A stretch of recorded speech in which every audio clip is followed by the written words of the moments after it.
महाबली भीम के पोते और घटोत्कच के आंगन में एक ऐसी किरण ने जन्म लिया जो आगे चलकर इतिहास बदलने वाला था।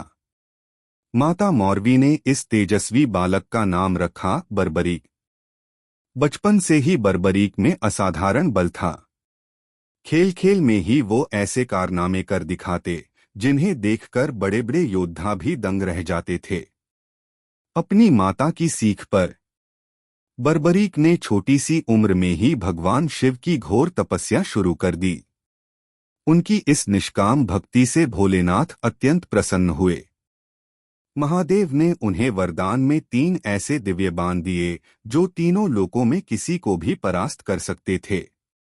अब बर्बरीक आम योद्धा नहीं, 3 बाणधारी बन चुके थे। समय बीता और जब कुरुक्षेत्र में महाभारत के युद्ध की घोषणा हुई तो बर्बरीक से रहा नहीं गया। उन्होंने अपनी माता से युद्ध देखने और उसमें शामिल होने की आज्ञा मांगी।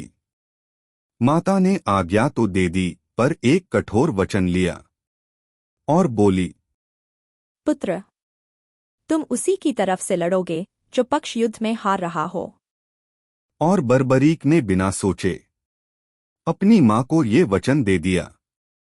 और दोस्तों, यहीं से इस महान योद्धा को वो नाम मिला जो सदियों तक अमर होने वाला था, हारे का सहारा। माता के इस वचन को अपने दिल में बसाए अपने अस्त्र शस्त्र लेकर ये महान योद्धा कुरुक्षेत्र के उस महासंग्राम की ओर निकल पड़ा। उधर अंतर्यामी श्री कृष्ण इस वचन को लेकर चिंतित हो गए। वो जानते थे कि अगर बर्बरीक युद्ध में उतरा तो हर बार हारते हुए पक्ष का साथ देगा, जिससे दोनों तरफ की सेनाएं खत्म हो जाएंगी और युद्ध का कोई परिणाम नहीं निकल पाएगा। इस महाविनाश को रोकने के लिए स्वयं श्री कृष्ण ने एक साधारण व्यक्ति का रूप धारण किया और कुरुक्षेत्र के रास्ते में एक पेड़ के पास बर्बरीक को रोक लिया। श्री कृष्ण समझ गए थे कि इस योद्धा की परीक्षा लेनी होगी।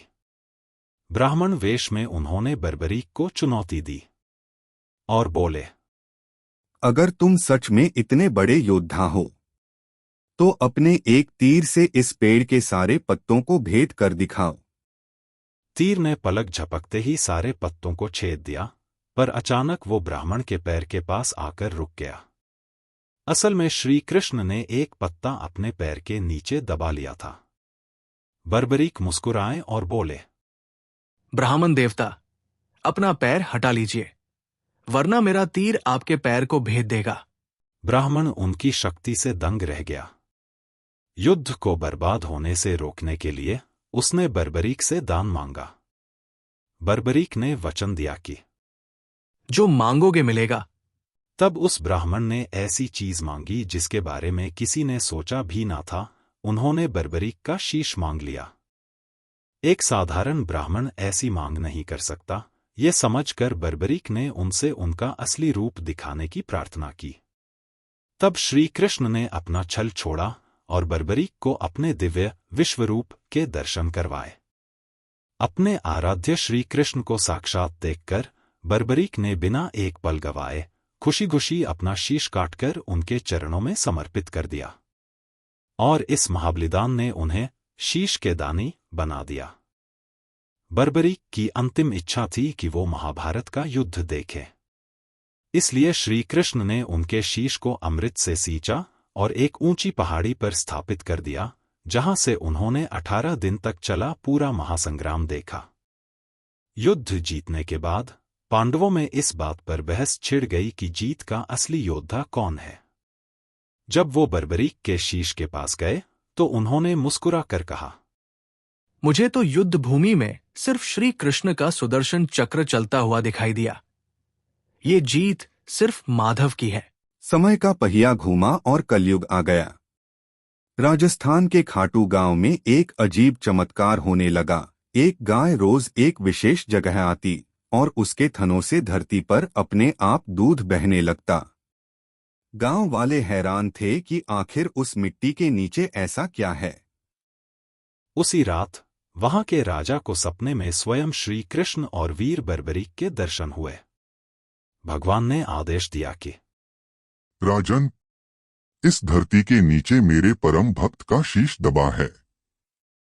इसे बाहर निकालकर एक भव्य मंदिर में स्थापित करो। राजा ने बिना देरी किए उस जगह की खुदाई करवाई और वहां धरती से निकला बर्बरीक का वो दिव्य और चमत्कारी शीश। शीश मिलते ही पूरे गांव में जयकारे गूंज उठे और फिर शुरू हुआ उस महान योद्धा के भव्य मंदिर का निर्माण।